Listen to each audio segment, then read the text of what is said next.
Hello, Dr. Neeta. Hi. Is it true that type 2 diabetes is predominantly genetic, like it only runs in the family? It's not like that. So, type 2 diabetes is actually multifactorial. So, genetics is one part of it, a very strong part of it. So, rather than saying genetics, it is hereditary. There's a subtle difference between calling it something a genetic disease versus hereditary. That means the genes are there, you may or may not get it. However, in type 2 diabetes, your lifestyle is honestly going to dictate whether you can overcome your genes or not. So, if your lifestyle is really so good, then you can either, postpone, delay, or entirely prevent diabetes by having a good lifestyle because it's multifactorial. So, some factors can trump the others, and that's how you can get a prevention of diabetes, or let's say overpowering of the hereditary aspects by a good lifestyle. Yes, hereditary is a important component, but it's not entirely compulsory that someone who has inherited those genes should get diabetes. Got it. So, if someone has a familial factor Yeah. for diabetes and if their lifestyle is poor, they are at a much higher risk than someone who does not have a familial factor but still has poor lifestyle? Yeah. So if you have a familial risk and you have a poor lifestyle, it's a double whammy. You're sure to get it. However, the other part is if you do not have a hereditary risk factor, but you have a very bad lifestyle, you become obese and sedentary, you can still get it. And are there any certain ethnic groups in which diabetes is more prevalent or they are more prone to get type 2 diabetes? All Indians, as an ethnic race, are more prone for type 2 diabetes. And the reason for that is what we call the thin fat Indian, which means that at lower BMI, that is at a lower weight, we tend to have more fat in our body. So the fat percentage is more as compared to a Caucasian, for example, who has the same weight but who has a much lesser fat percentage. But we have a higher fat percentage, and we all know that a high fat percentage means that there's more fat going into the liver. More fat going into the liver is actually the genesis of type 2 diabetes. So, as a race, we are ethnically far more prone to type 2 diabetes than any other. Can someone prevent diabetes for themselves, Yeah. knowing that it definitely runs in the family? Yes, they can definitely make a concerted effort, a good attempt, and many times they can be successful.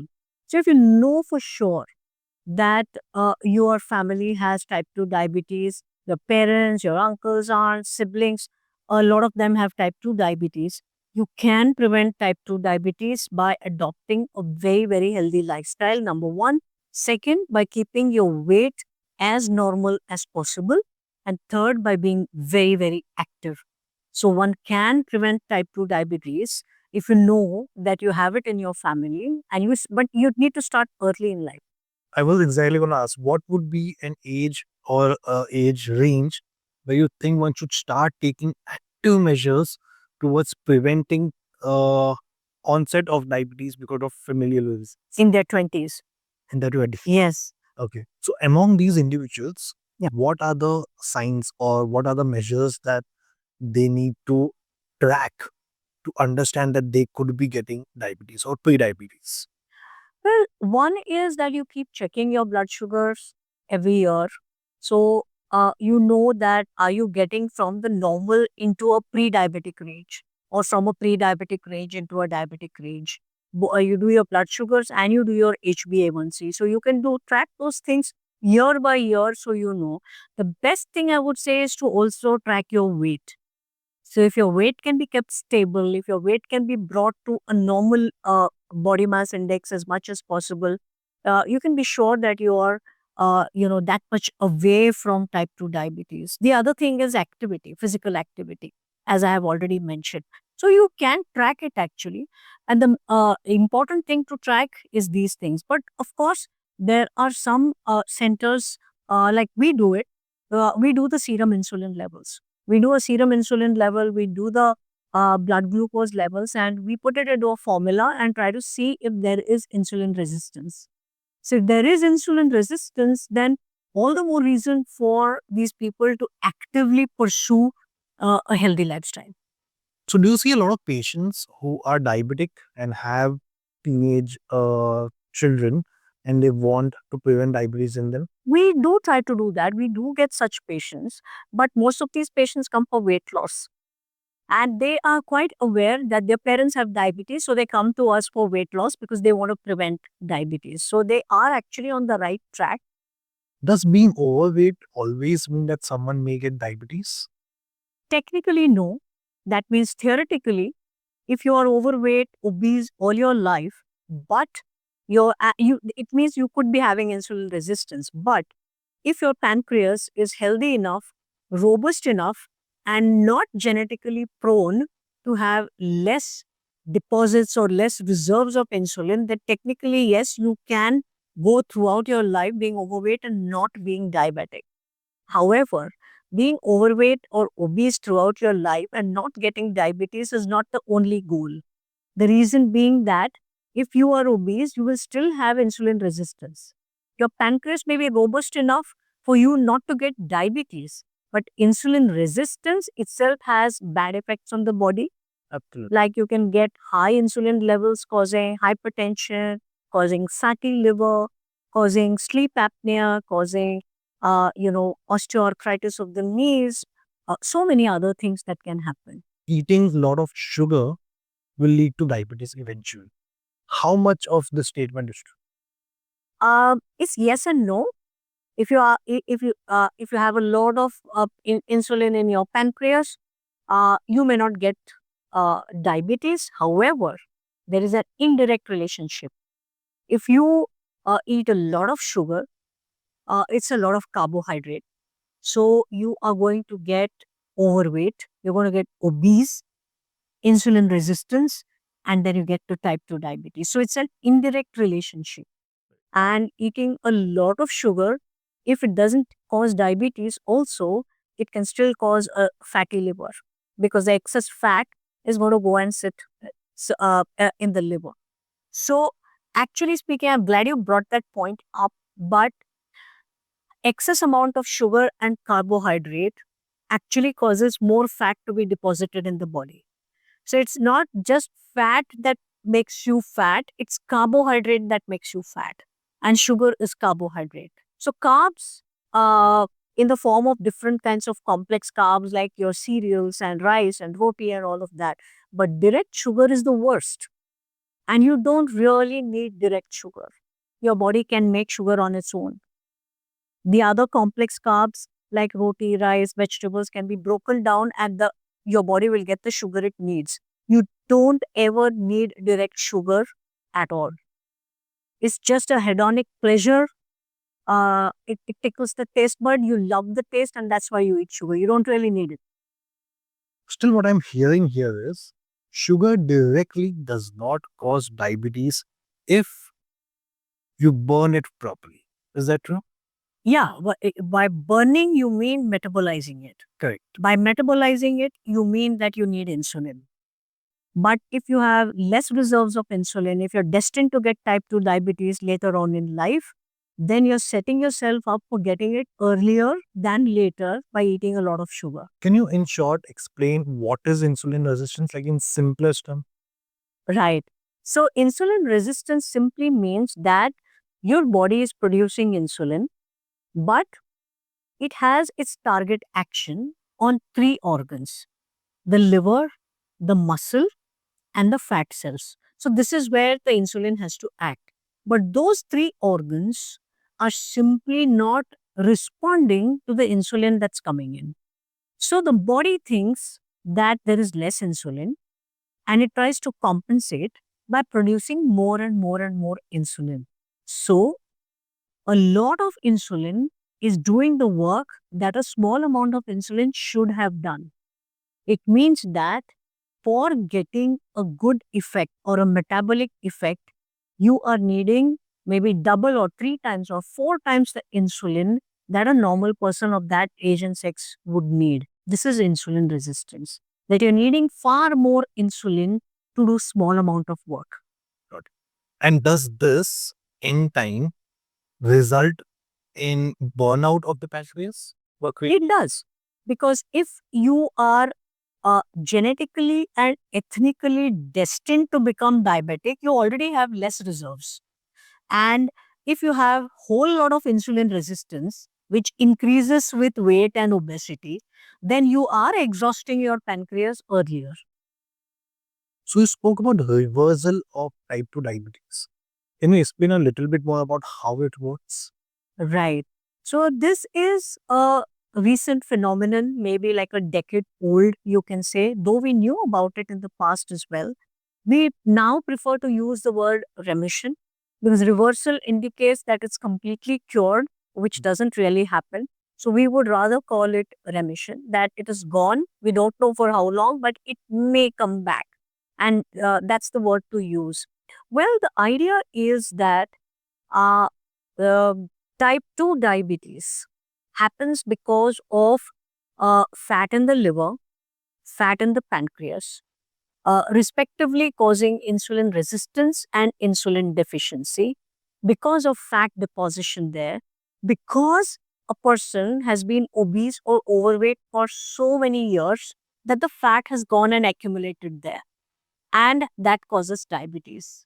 So the hypothesis is that technically, if you can drive the fat away from the liver and away from the pancreas, then technically insulin resistance comes down, which means your own insulin starts to act better and your insulin production also increases. And this is the basis of what we call remission of diabetes. It's called the twin cycle hypothesis. So the simple idea is excess calories for many years caused fat deposition and diabetes. Now you drastically reduce your caloric intake, your carb intake, and do the reverse of what happened all these years. And that way you have remission of diabetes. And suppose if someone has had diabetes for, let's say, 10 plus years, can they also still reverse diabetes Yes. So, or go into remission? yes, we have had patients who have had diabetes for more than 10 years and they are a little older, but have wanted to try for remission of diabetes, and we've done that. My take on this is that suppose a person enrolls in our center for remission of diabetes and is on insulin, is on maybe 4 or 5 different types of drugs. Getting off insulin and even reducing the tablets to half, for me, is a step towards reversal. So even if they cannot reverse completely, but they can reverse at least to the extent that their insulin is gone, their medications come down to almost nil, or maybe just on a maintenance dose, that is still remission. So we don't go by so much by the definition, but by the fact that you've almost gone in the reverse direction at least. So we have done this for people who are much older also, because we are a carb rich country. So the very fact that we reduce the carbs and calories itself puts them into remission. That's actually a great step. People going off of insulin, the medications getting reduced, and still being able to maintain a sustained blood glucose. Yeah. Because today we are seeing a lot of people, even with medications and insulin, they are not able to take their sugars under control. Yes. Yeah. So control is a very relative thing. So diabetes control or sugar control depends upon several factors. One is what you eat, how much you eat, how much of carbs you eat, all right? How much of fiber is going in, what the medication is doing to you, what kind of medication you are getting. And last but not the least, the most important thing is whether you're following it up or not, and whether you're getting the correct dose of the drugs that you need. So, just taking a drug or just injecting yourself with insulin is not going to make your sugars better. Are you getting it in the correct dose for your body? That is most important. And for that, regular checkup, regular follow up is of utmost importance. So many a times people are not getting their sugars under control because they are on a diet which they think is healthy, but it's actually not. And that's how it is. So can you tell me what are one of these diets that people think are healthy but are not actually? Like for example, there are patients who come to us and say, we have gone off rice, but we're eating only millets. Or we have given up idli dosa and now we eat oats. So these kind of things which are there, uh, theoretically, some of these things are healthy, but no one then thinks about what is the amount of food that they are eating, how much is the fiber in that, are they including veggies along with that or not, and calorie for calorie, what is the difference, carb for carb, what's the difference. Without knowing this, people are just switching to that without really knowing the science behind it. And it has to be customized. Every body is different, every patient is different, everybody handles their carbs differently. So there are several ways to find out how these things are done. And that's why what we do is we customize. We customize diets based on their sugars, based on their preferences, based on what their medication is like. So everything is taken into account and then the patient is given advice. So personalized plan is curated for each patient, Each and patient. that works best. Yes, that works best because that's what they're likely to adhere to. If we do not take patient preferences into account, what their cultural preferences are, what their religious beliefs are, all these things need to be taken into account and it needs to be curated. Correct, because us Indians are big on taste. Yes, So if that is something you take away, Yeah. diet will fail at. it will fail. Yeah. Does stress really cause or worsen diabetes? Stress can be a huge risk factor for diabetes. It's not just 1 or 2 days of stress. No, that doesn't cause. I have an exam coming up, I'm stressed out and I get diabetes. No, it's not like that. It's prolonged stress. So somebody is stressed out, say financially or domestic problems, and this stress goes on for months to years. The excess amount of stress can have constantly raised cortisol levels, and this can then lead to diabetes. So stress plays a huge part. The other part of it is if a person already knows that he or she has diabetes and then gets stressed out for some reason, then they'll find that their sugars are getting way out of control. They find that their insulin requirements are going up, tablet requirements are going up. So this can happen. The stress does play a very, very huge part. And we use at our center, we use different modalities of treatment for even to deal with that stress. Like, for example, For example, we ask them to go in for meditation. We ask them to take counseling on how to deal with the stress. It was very easy to say, don't get stressed. Or it's very easy to say, remove your stress. That's not going to happen. It's how you cope with your stress, how you deal with your stress. That is going to be the key. So we teach them how to do that. so you believe in going beyond medications and insulin and diet. Most certainly, because behavioral therapy, uh, stress, all of these things are going to impact the sugars. So we absolutely cannot ignore that. So everything that impacts sugars and stress being a very important part of it, it has to be dealt with. That brings me to my next question. Are there any new advancements which are happening in diabetes which you have really liked or something you are very excited about?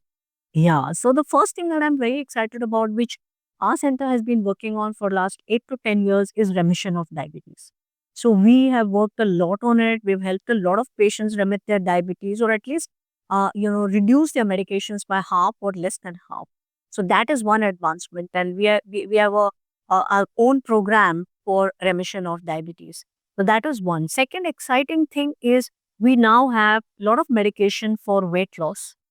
That is second. And the third thing is today we have many drugs that can actually arrest diabetes complications, like SGLT2 inhibitors, GLP-1 receptor agonists. So people who have a high risk for cardiac disease, people who have high risk for renal disease, or who already have those complications, we can kind of bring them back with these drugs.